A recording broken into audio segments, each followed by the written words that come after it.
So today in our member series interview, we're here with Toby Tilsley from Craft Construction. How you going, my man? Good, thank you, Marty. Now, could you tell us a little bit about your business, what you're doing out in the garage?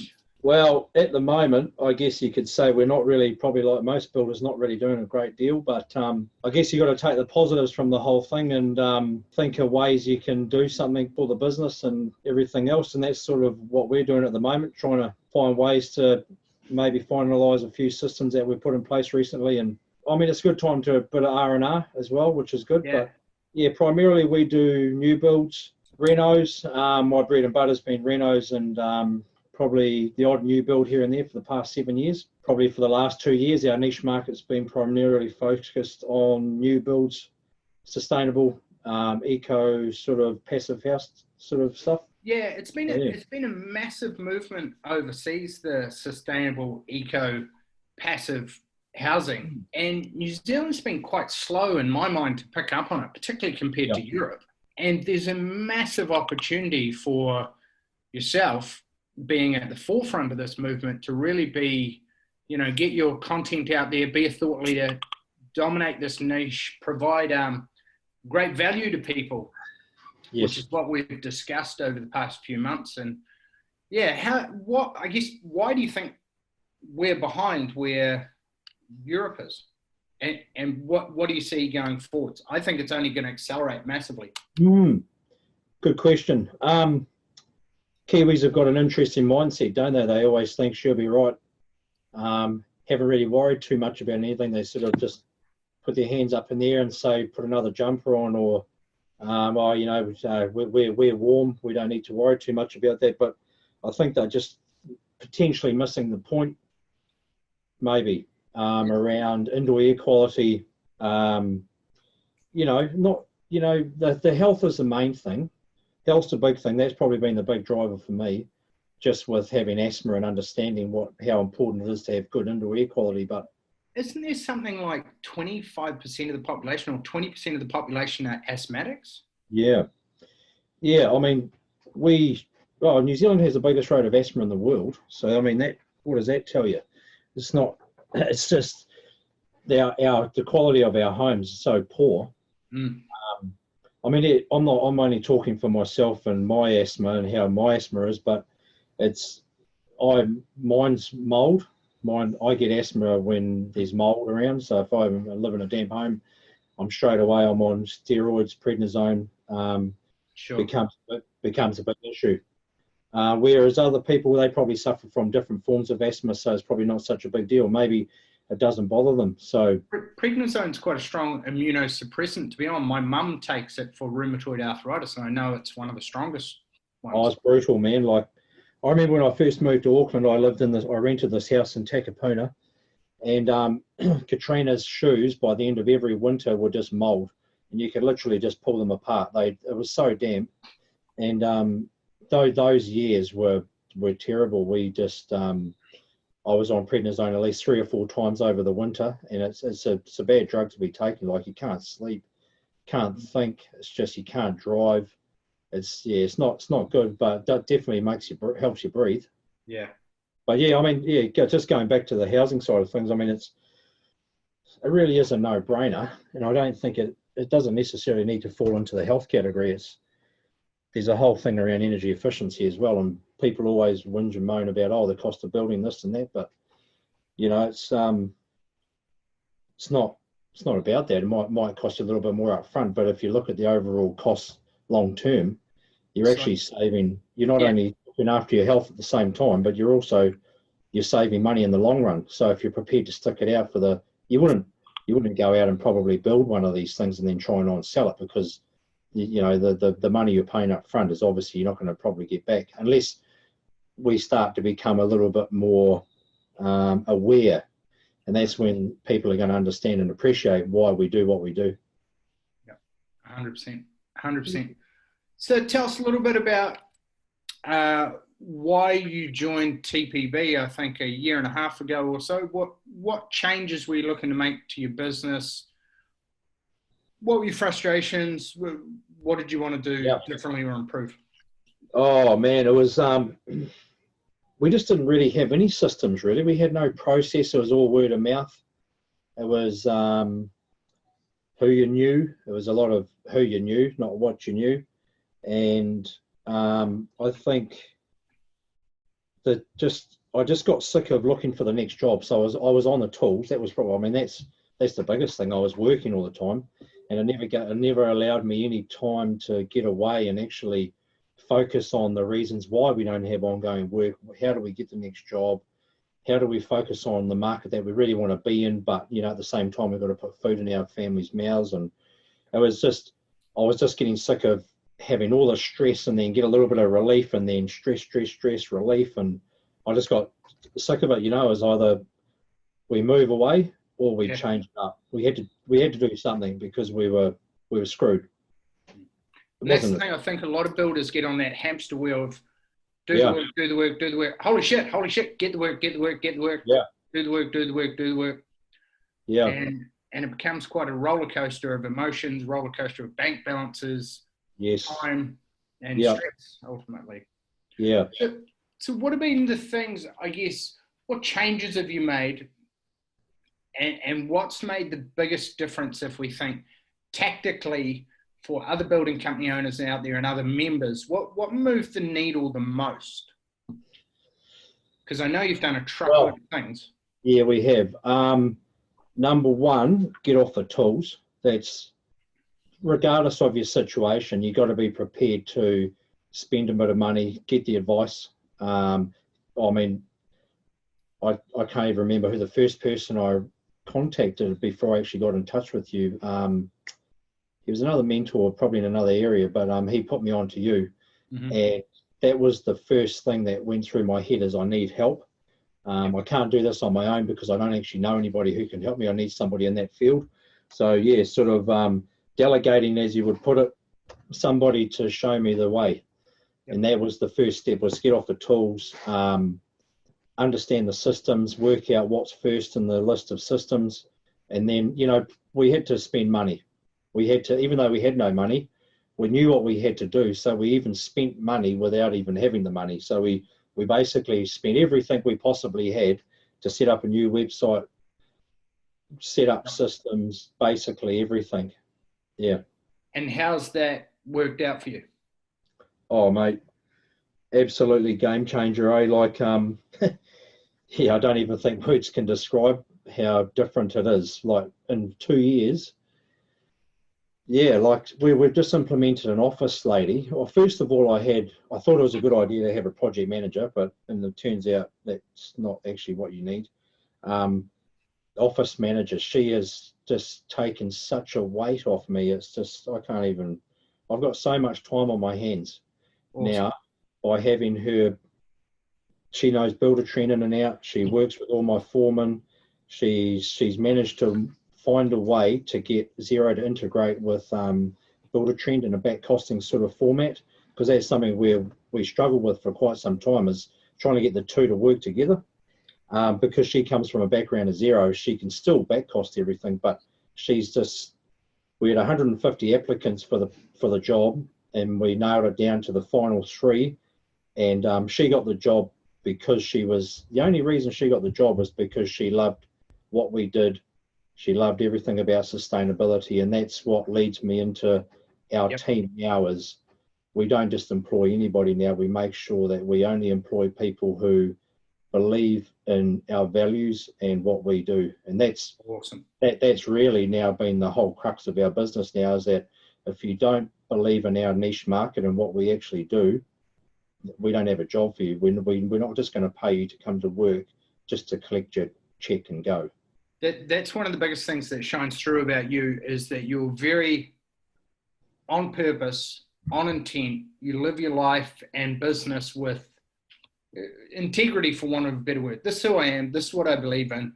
This is the best way to do things. And it really shines through. And I think not just your passion, but the way that's presented to people. Like, if anyone wants to see if you're watching this and you want to see a world-class website, go to Craft Construction.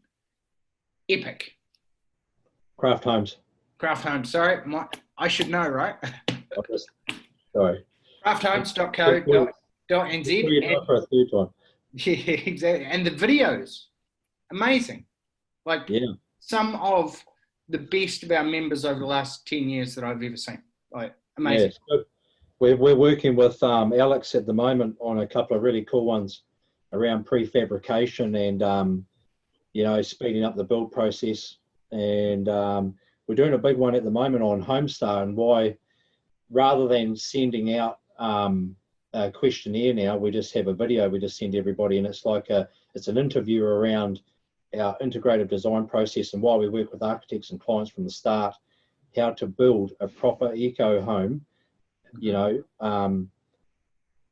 getting everybody together, showing everybody how we actually work with you. So that's sort of within a video format. So it's going to be on the front page. Anybody wants to know who we are, how we can help them, it's right there in a video and they can just listen to it. So, and it's me talking, so they sort of understand, okay, oh, yep, that's interesting. Well, I need to think about this, and that, you know. Awesome. I love it. Cool. Now, one of the first key things is obviously going from treating it, changing your identity from builder to business owner to get off the tools and focus. Yep. Number 2 is putting in place the systems. Number 3 was getting an office manager, even though maybe that came step number 12, to free up your time. But it's number 3 in terms of biggest impact. 4, between 2 and 4, the website, online marketing presence. Where would you place numbers, cash flow forecasting, how to improve your margin, like the 151 ways, etc.? Where would you place these sort of strategies? Yes. Well, you said it originally, well, at the start there, we've got a very niche market. So there's a lot of education involved with what we do. So for me to actually build my market, we have to sort of run our margins a little bit lower than we would like to. But we do have our bread and butter, and I've been working with an architect for years now, and she just keeps giving me work, and that's where we're keeping our numbers in terms of probably at a better average, to say the least. You know, we don't run too low, but we have been known to run some of our passive homes at a lower margin, just so that we can get them over the line for marketing purposes, because that's more valuable, I think, than actually cash in hand. Sometimes it's been actually showing people that this is what we can do, and by just doing 2 or 3 of them now, it's really showing off. But yeah, the numbers are starting to show for themselves now. We're starting to pick them back up a bit. Awesome. Yeah. I love it. Yeah. How's your mindset changed, and how have you changed as a leader 2 years ago to now?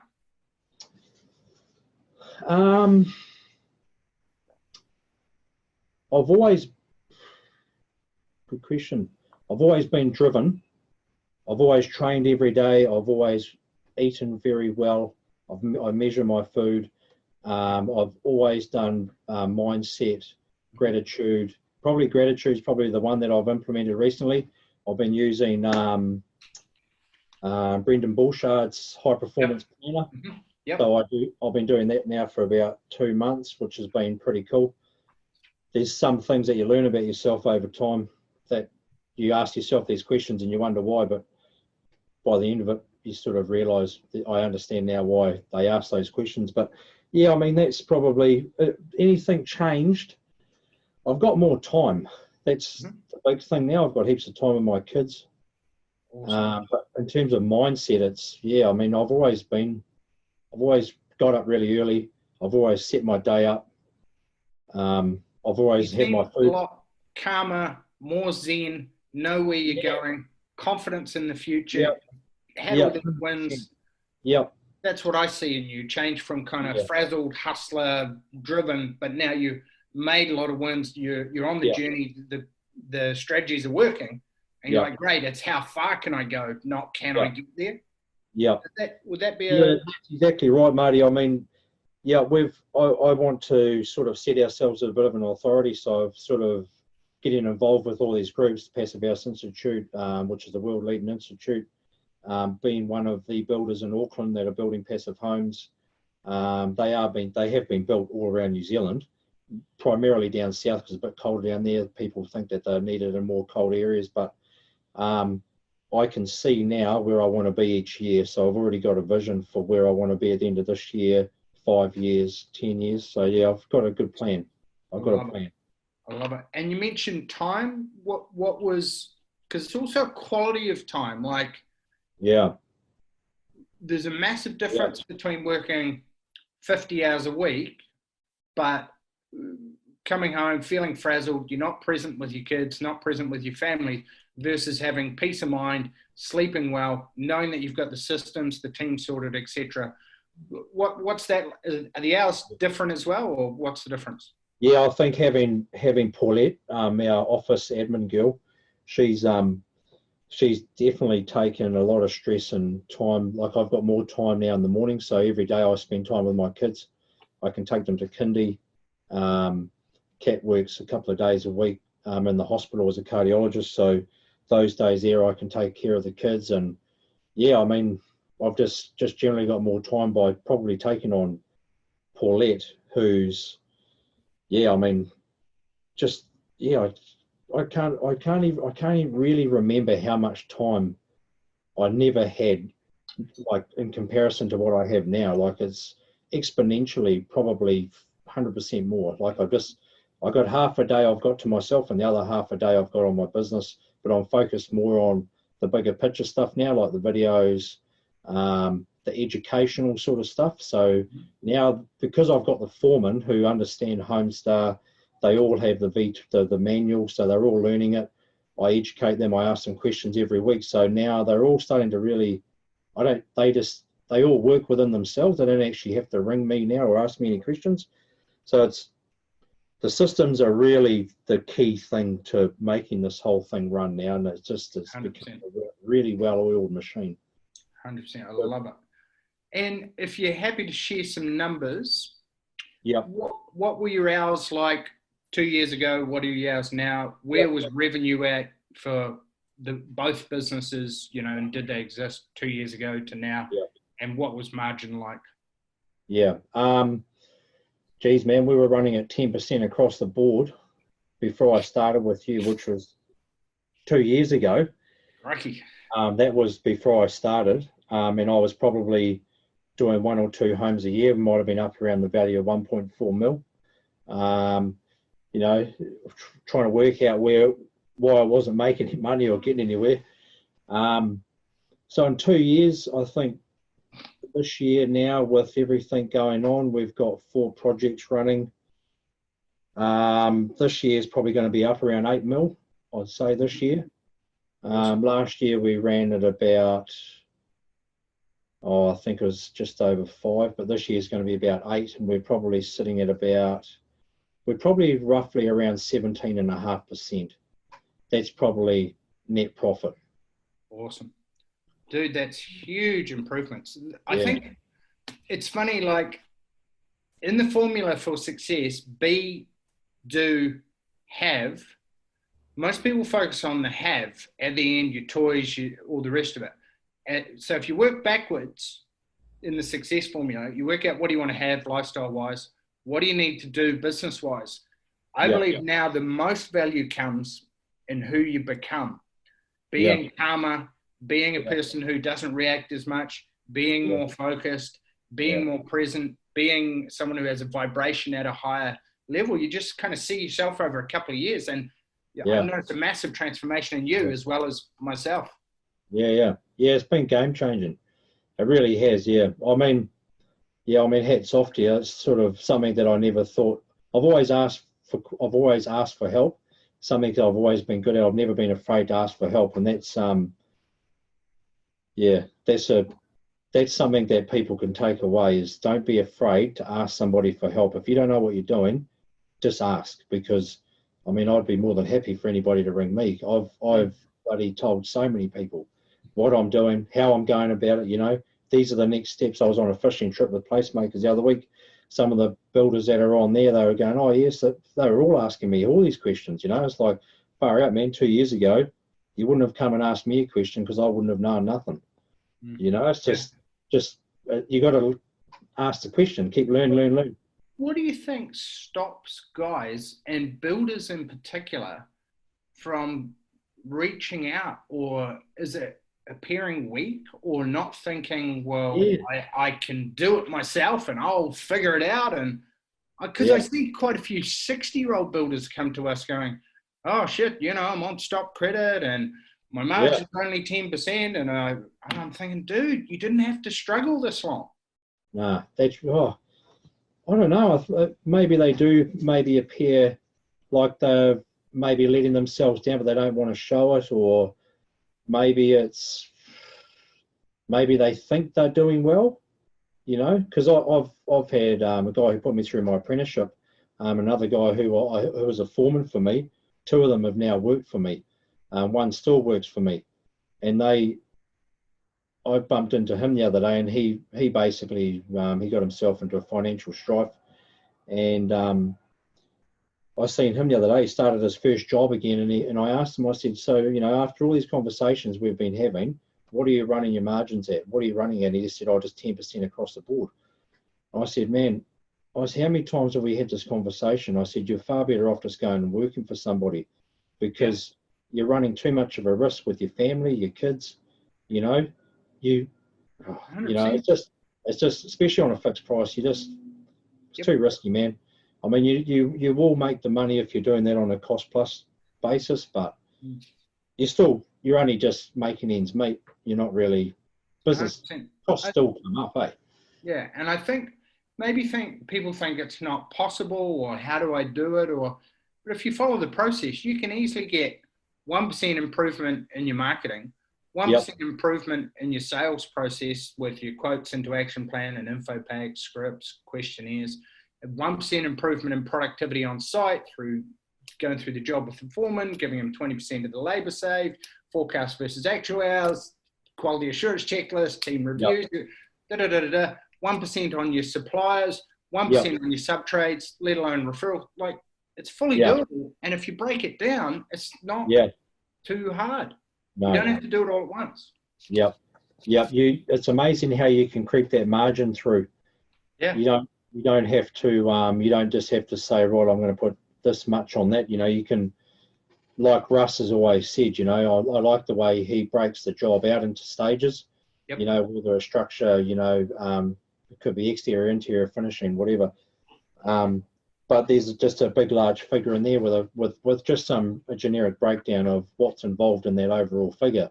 You're not giving them you're not just breaking it all out with them with a margin at the end of it. It's sort of, you can put 35% over there, or you can put 5 in there. And it just all sort of balances out into a nice sort of even sum. Exactly.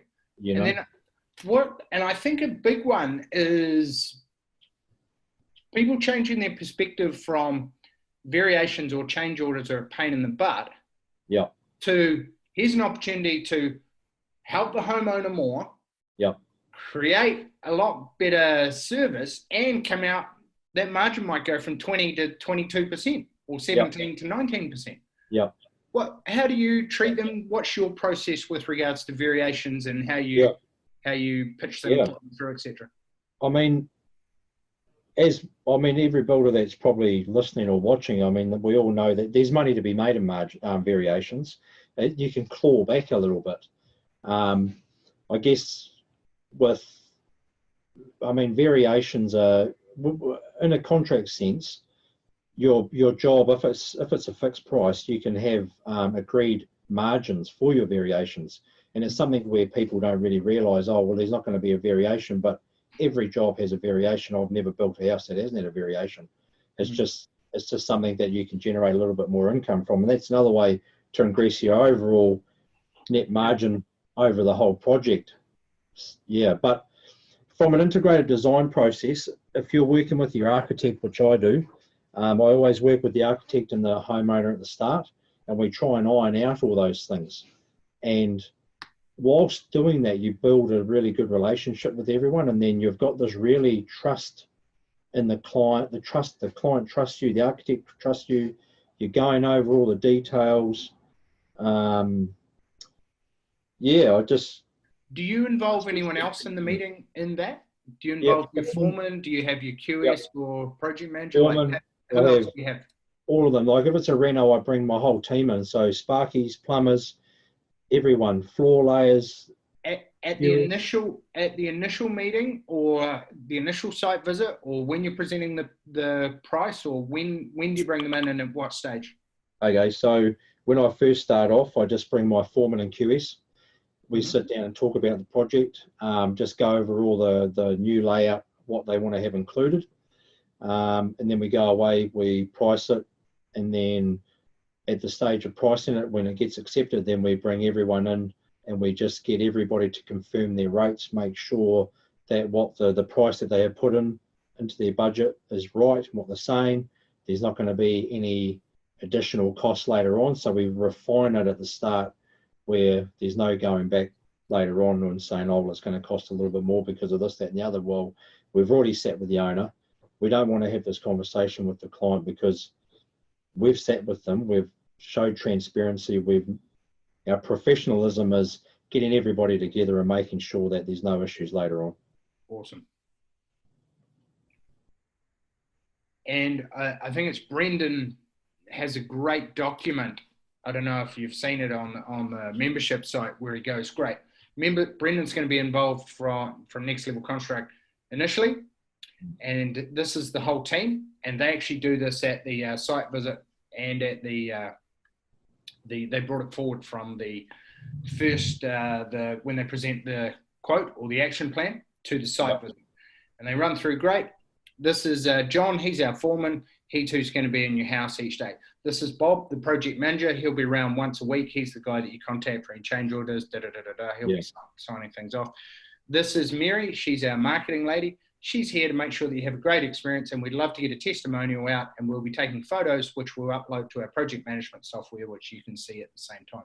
And that's been quite a game changer to free him up out of the, hey, Toby, where are you? Hey, Toby, Toby, I need, and give them confidence, because they've met all those people. And then it becomes, well, I'm not just reliant upon Toby and him 24/7. There's a whole team here at Craft Homes that are going to look after my most valuable investment, and have got all the systems to back it up on the way through. Yeah, that's true, man. I mean, I put a lot of faith in my foreman, and I believe that my guys now, they can take care of it without me. I don't need to give that assurance that I have all these people in place. It's just Nathan is the project foreman. If you've got any issues, just ring him, and they ring him. Doesn't matter what time of the day it is. The clients know that I'm not going to be involved unless it's anything to do with money. So it's sort of, in terms of the project and making it move forward, if there's ever an issue, the foreman take care of it. And I just work with the foreman. Yeah. I think 6 weeks ago when we called up, we had a chat around, there was some things that weren't happening how you want. And a massive principle that we have here at TPB is, in business, you don't get what you deserve. You get what you tolerate. Yeah. And you took some pretty quick action steps there to nip that in the bud. Can you just walk us through what you did? Because quite often people vacillate and they'll let things go on for too long that they shouldn't. Yeah. Yes. Yeah, we had a major. So we're building a big passive home in the east coast of Auckland, and I guess, from a long story short, we instigated a foreman who showed a lot of interest in the project that we were taking on. And what we wanted on that team was a bit of youth. We didn't want people to work on this passive home for the reasons of, that's not how we've done it in the past. That's not how you do it. Because the thing with passive homes is you've got to change your whole mentality around building. And that's just the way it is. This guy showed a lot of interest, so we employed him. Now, little did we know, when I provided him with a team, he didn't want to be working with that team. And I don't understand what it was. And I think it was because he wanted to create his own little micro environment out there. And little did we know, we had put systems in place for him to be following, daily logs, photos every day. He had whiteboards. We had everything set up for him. Now, what you've just said there is critical. And a lot of people say, I can't hire great guys. And it's like, well, what are you doing to create the environment? Because you need to inspect what you expect. And visibility leads to accountability. Yeah. Toolbox meetings, toolbox agenda, forecast versus actual, Yeah. everything. Your Yeah. weekly sheet on, you know, where they're at with the schedule. Yeah, 100%. And that's what we did. We did all this right from the start with this guy, and it was so transparent that this is how we work. And he agreed to everything. Everything was really good. In the end, he started getting his own staff. He said, "Oh, can I remove him?" And he wanted to bring in his own guy, and so on and so forth. And he brought in a guy who didn't even have a work visa to work in New Zealand, working on our building site. There was no contract for him. There was no health and safety policy statements, no inductions, no nothing. He'd actually gone right over and above our systems and processes. And turned out when we were putting up all the shore loading for the concrete mid-floor, a steel beam came down and landed on one of the guy's legs and put him in hospital. Now, this guy who dropped the beam wasn't even allowed to be working in the country. So initial thoughts, stop everything. So we just stopped the building site. And I had some of my guys working on there as well as James, who was the foreman at the time. And 2 days later, we just fired the whole team. We just sacked everyone. The decision was what's the point in having somebody just poison the guys on site? Like if I fired him, then he was going to be in direct contact with these guys, and he might have been poisoned. You know, it would have just we're going to be on the site for over a year. What was the point in having all these guys there? We just had to make instant decisions. This was it. We just fire the whole lot, and I've just found a whole new team. Awesome. So yeah, that's been a huge challenge, and we've only just managed to get that over the line. Now we've got a really good team. We've had to employ some pretty heavy hitters, but at least we know we're going to come out with a really quality job. And yes, we might not get over the line in the labour side of things, but yeah, the main thing is we're going to have it's going to be the biggest passive house in the Southern Hemisphere, so we need to do a good job. What were your learnings out of this? I guess because you either win or you learn. Yeah. Biggest. I thought I've always had a really good way of, you know, when you meet somebody, you sort of get a good idea about them. Mm-hmm. I thought I've always been quite good about it. And this guy showed really good. He was positive. He was one of those guys who told you everything you wanted to hear. And I don't know. I don't know what let me down there. It's a funny one, Marty. The biggest lesson there, we rushed into it. We rushed into the whole project. Like I took on the project, we got the job over the line, but we were in a rush to get it started because we were pushed by the clients. And that's what we didn't want to find the team straight away because of the timeline and when we had to start. It was sort of like one of these things. We get the contract signed and we were hoping to have a couple of months up our sleeve to actually form the really good team to do the job. And then we were forced into hiring staff, which was a really big no-no. Like when it comes to hiring staff, you have to, you really got to ask questions. You got to get everything about them. They got to believe in the business. And I don't think I got that from this guy and everybody else. They were all just getting employed without running through my process of how we work and, you know, making sure they were running in our beliefs and our values and all those sorts of things. I think it was just they really just came to work to get paid. That was, for me, is just not interested. Gotcha. So, yeah, it's tricky.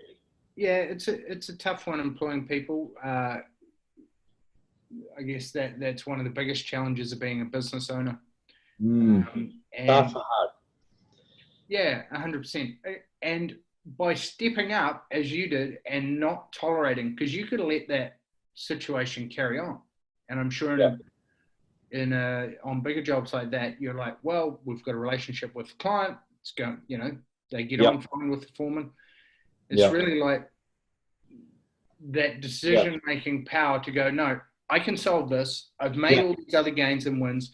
We will be able to find someone else. I'm not going to tolerate this performance. Yeah. Well, that's it. Like, I didn't tell the clients until probably a week and a half later. Like I didn't want to ring them up with the problem. I wanted to ring them up with a solution, and that was sort of, yeah. I wanted to find a team. I believed in what we were doing was right. I knew what I was doing was the right thing to do. I just didn't want to scare them, so I found the team, ran through my process, made sure I was getting the right people on board, and they believed in what I was doing and why they, explained to them that they're working on something that's really special, and you need to be proud of the shit, and doing all this sort of pep talk with these guys, and they were just all, and the team now are just awesome, But then I went to the client and said, look, this is what's happened. This is what's happened. This is the repercussions, and this is how we're going to fix it. So I had everything laid out for the client on the day, and they were taken back by it. They were like, well, so everybody that we've seen on the site for the last 5 months is not going to be there for the next year. And I said, no, we've got a whole new team. But trust me, we've got it under control. But they, I've spent a whole year with these clients before we even picked up a hammer. So they already have trust in me, that I know what I'm doing. I know how to operate, and that was it. They just, sweet as. They just said, yep, carry on. Awesome. I love it. Do what you got to do. I love it. So what are your goals from here on? I know you've got big goals. You've got massive opportunities for your businesses. Yep. Where do you want to take your business, and how are you going to get there? Oh man. What do I want to do? Well, I want to move out of Auckland. Big picture for me is to move into a rural location. And to do that, we need to have our business up and running, so we can do it from a rural location. We're pretty keen to move to Raglan and get up into a farm there. Surfing as well. Yeah, so we'll get into a bit of surfing and get closer to our farm in the King Country, and a bit closer to hunting and stuff like that. So if I can do that in the next 2 years, that'll be awesome, and that's sort of where I want to take the business. I need a few more of my jobs, and they're within our niche market. This is who we are, and I think just with seeing where we're going already, if I can get another 3 or 4 really quality homes under our belt, good testimonials, we can definitely we can set ourselves up as authority, and hopefully we can start leading the sort of green home sort of homes in Auckland, which will be pretty good. That's the goal. Awesome. I love it, man. I'm stoked with the changes you've made, the person you've become, and the success you're having both personally and business wise. It's epic to see, my man. I don't really want to money's not everything for us. It's sort of, I just want to have more time with my kids, free up time. I want more outdoor space. I want more play area outside my home. So that's the driver for us. It's not a money driver. It's just, I just want to go hunting more. Particularly now, right? More play area outside your house. Don't look at me. I'm stuck in the garage for the next 3 months. Exactly. Going crazy. I'm going to run out of gunpowder. All right, Toby, it's been awesome talking to you, brother. I appreciate you, and thanks very much for sharing, my man. Appreciate you too, Marty. See you, bro.